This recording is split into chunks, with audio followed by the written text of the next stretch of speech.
Hello. So in this video we will talk about derangements and an application of recursive definitions.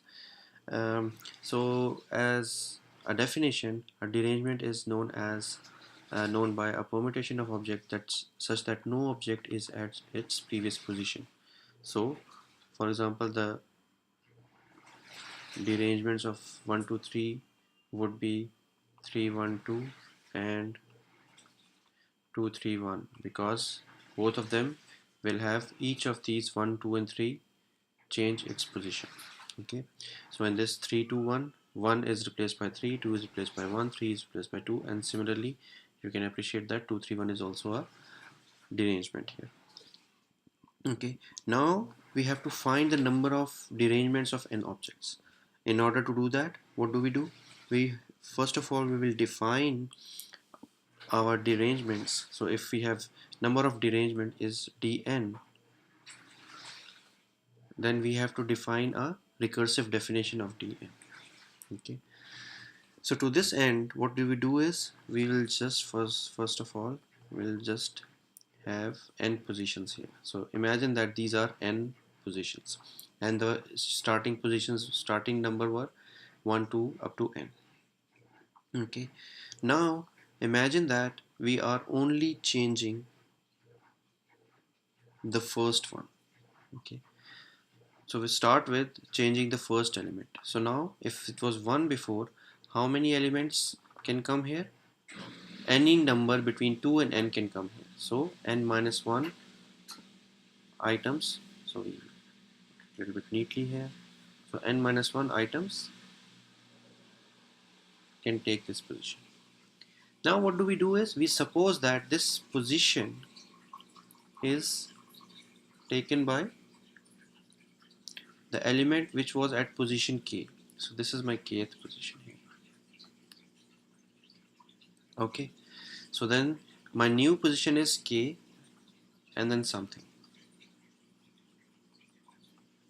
Okay, now this has two possibilities. One possibility is that one takes the position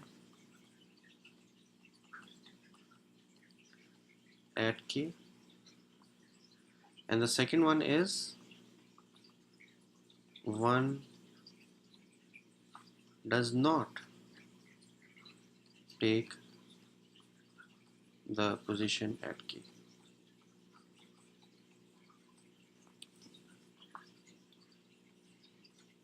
Okay. In the first case, if one takes a position at k, then we have two position fixed. Now k is at 1 and 1 is at k. Okay, and then rest of the positions are how many positions? N minus 2. So all we have to do is we have to find the derangement of n minus 2 positions. So in this case, our problem is divided by, not divided by, it's made small by a factor of 2. So it was dn, now it is dn minus 2. But what if 1 is not there? This can be anything. So this means all the n minus 1 positions are free. So what we have to do? We have to find the derangement of n minus 1 positions. Okay, and then there are n minus 1 possibilities for k. So then our recursive definition is dn, this is equal to n minus 1 number of possibilities for a given position, and then dn minus 1 plus dn minus 2. So this dn minus 1 when the first position is not at k, and this is when the first position is at k. Okay, so this is my first recursive definition. Okay, now let's actually simplify this to find a better or more simplified definition of derangement of n objects. So what do? First of all, what we do is we write it like this: dn, this is equal to n times dn minus 1 minus dn minus 1 plus n times dn minus 2 minus dn minus 2. So then what do?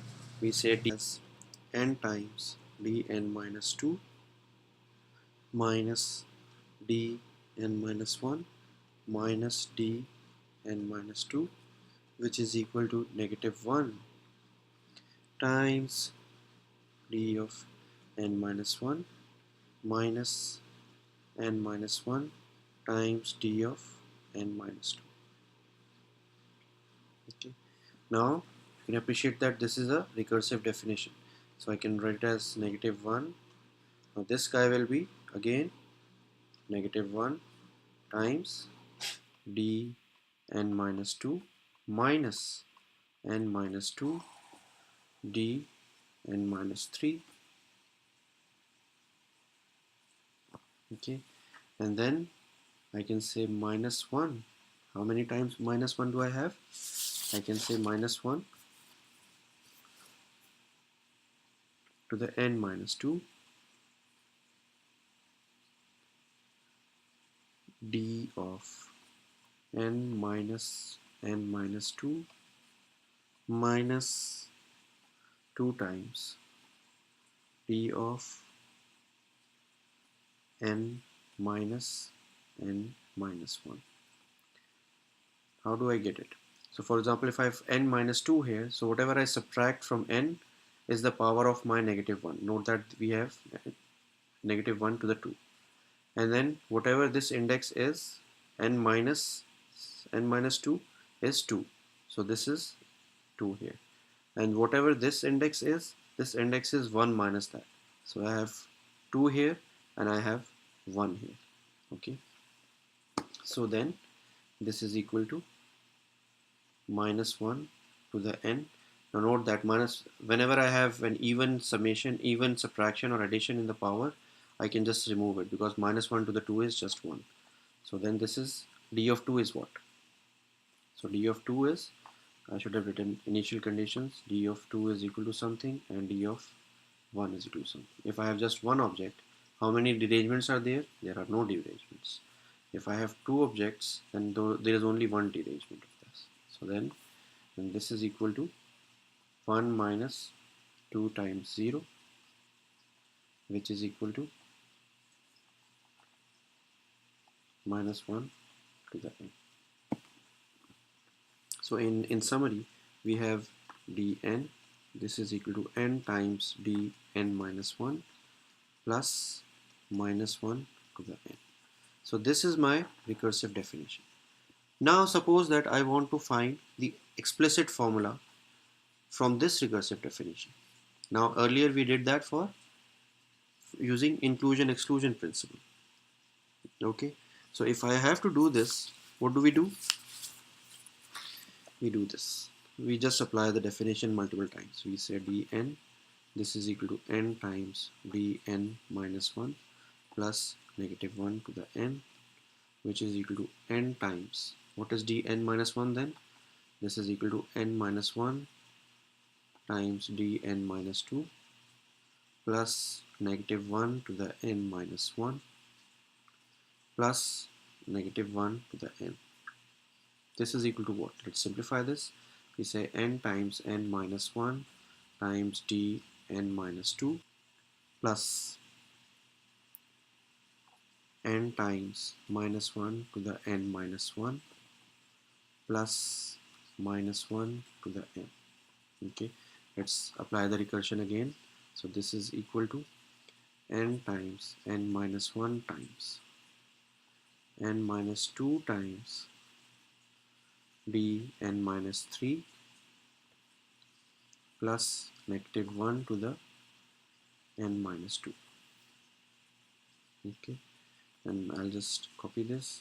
So you'll say n times negative 1 times n minus 1 plus negative 1 times n. Okay, so this is equal to n times n minus 1 times n minus 2 times dn minus 3 plus n times n minus 1 times minus 1 to the n minus 2 plus